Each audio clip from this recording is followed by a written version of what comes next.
3 years, hundreds of thousands dead, billions burned, and not a single inch closer to peace. Biden funded the carnage the media cheered on, and then Trump showed up. No blank checks, just strength and a deal-maker's grip. Behind closed doors, he did the unthinkable. He got Putin to blink. Wait until you hear the bombshell concession from a man the world said would never budge. And just when the media thought they had their narrative locked in, Secretary of State Marco Rubio, he steps in and nukes it. In one interview, he blew apart the spin, called out the hypocrisy, and reminded everyone exactly who's really giving our adversary a platform. Plus, if you need more proof that Trump lives rent-free in their heads, he calls for peace, they root for war. He honors Gloria Gainor, suddenly it's a DEI meltdown. Trump hasn't just broken the media, he's hosting a full-blown gala in their heads, and the press? They're the entertainment. As always, hit that like button for me if you're getting value from the show, and don't forget to ring that notification bell so you never miss any of the headlines, because it is going to be a very busy week. Starting with the president welcoming Ukrainian President Zelenskyy and a group of European leaders to the White House on Monday. And surprise, surprise, the media is already spinning it, trying to paint their own president as a bully ahead of potential peace talks. You know there is concern from the Europeans that President Zelenskyy is going to be bullied into signing something away. That's why you have these European leaders coming as backup tomorrow. Can you? No, it isn't. That's not why they're coming as back. That's not true. No, but that's not why. That's not true. They're not coming here tomorrow to keep Zelenskyy from being bullied. They're not coming. That February Oval Office meeting in front of television cameras, where President Zelenskyy. Do you know how many meetings we've had since then? Oh, no, I know. And I was just up in Alaska watching the one with Vladimir Putin where a red carpet rolled out. No, but it was Zelenskyy. We've had more meetings. We've had one meeting with Putin and like a dozen meetings with Zelenskyy. But that's not true. They're not coming here tomorrow to keep Zelenskyy from being bullied. They're coming here tomorrow because we've been working with the Europeans. We talked to them last week. There were meetings in the UK over the previous weekend. And they said President Trump was going to demand a ceasefire as early as Thursday. No. But you said that they're coming here tomorrow to keep Zelenskyy from being bullied. They're not coming here tomorrow. Oh, this is such a stupid media narrative that they're coming here tomorrow because Trump is going to bully Zelenskyy into a bad deal. We've been working with these people for weeks on this stuff. They're coming here tomorrow because they chose to come here tomorrow. We invited them to come. We invited them to come. The president invited them to come. The media is acting like this is some intervention. No, this is diplomacy. And if the press can't tell the difference between strength and coercion, maybe they're just mad that Trump might actually succeed where Biden failed, by putting America's interests first and putting an end to this bottomless money pit in Ukraine.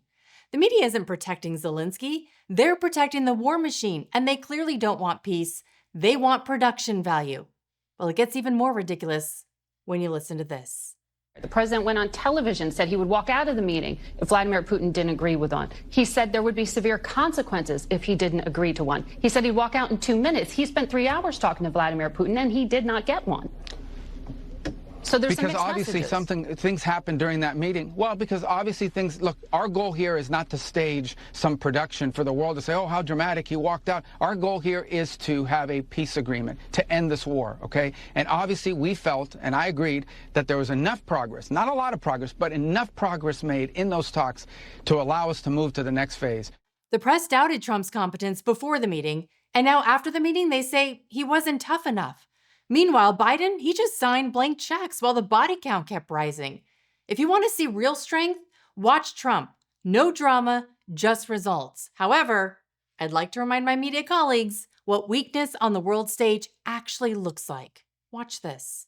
There was a moment that caught people's attention in which he was trying to talk about Syria and specific policy in Syria. Take a listen. We could work together with Russia, for example, in Libya. We should be open that where we can save the lives of people for example, in Libya. Libya or Syria? Does he know? He was a famous African-American baseball player in America. We got the telephone. He suggested we call the leader of Switzerland.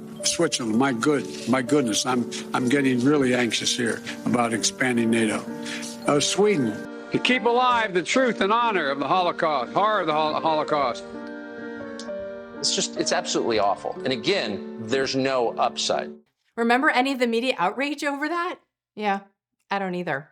I mean, their motto for Biden was, everyone slips up sometimes, but for Trump, lock the gates and dissect every move like a crime scene. They let Biden stumble down the red carpet of blunders, but they freak out when Trump rolls it out for Putin, all while totally missing the real message. A B-2 bomber whizzing overhead, sending Putin a very clear "don't test us" warning that the media desperately wants to ignore. Now watch Secretary Rubio shred their narrative on ABC.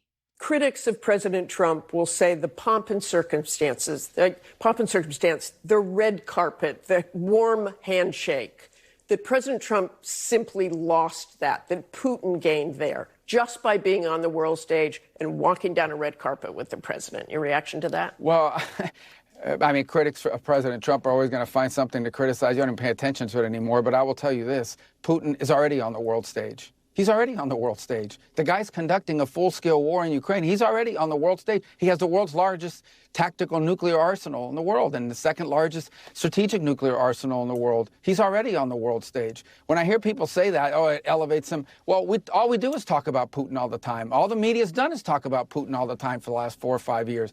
That doesn't mean he's right about the war. That doesn't mean he's justified about the war. Put all that aside. It means you're not going to have a peace agreement between Russia and Ukraine. You're not going to end a war between Russia and Ukraine without dealing with Putin. That's just common sense. I shouldn't even have to say it. Secretary Rubio, he doesn't just put the media in their place. He slams them right into the corner. And let's be honest, the press builds up Putin every time they try to tear down Trump. And now they're spinning this story about Europeans tagging along with Zelenskyy like it's some kind of security detail.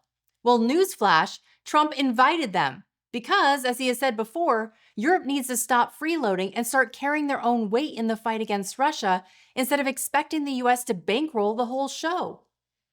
Rubio was also then pressed on possible concessions being made by Russia. Here's what he had to say. You can't have a peace agreement unless both sides make concessions. That's a fact. That's true in virtually any negotiation. If not, it's just called surrender.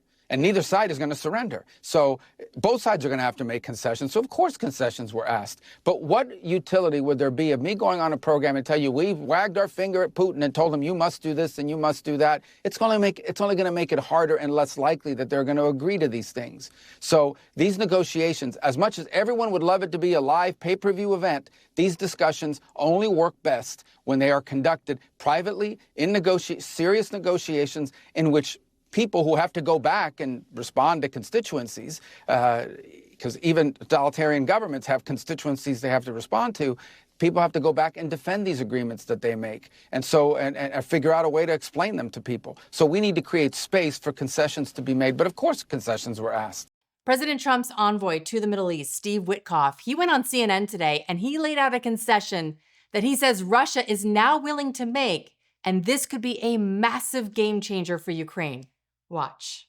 In terms of Ukrainian security guarantees, you mentioned the Article 5 guarantee of NATO, an attack on one and it's an attack on all. Russia would allow that to happen? We were able to win the following concession, that the United States could offer Article 5-like protection, which is one of the real reasons why Ukraine wants to be in NATO. We sort of were able to bypass that and get an agreement that the United States could offer Article 5 protection, which was the first time we had ever heard the Russians agree to that. Remember, Ukraine joining NATO was a non-starter for Russia. So the fact that President Trump has been able to move the needle and has possibly found a creative way to give Ukraine security without joining NATO is huge. This is just another example of Trump playing chess while his opponents are playing checkers. As for territory, this has been a major sticking point for Zelenskyy. He says he's not willing to give any land up to the Russians.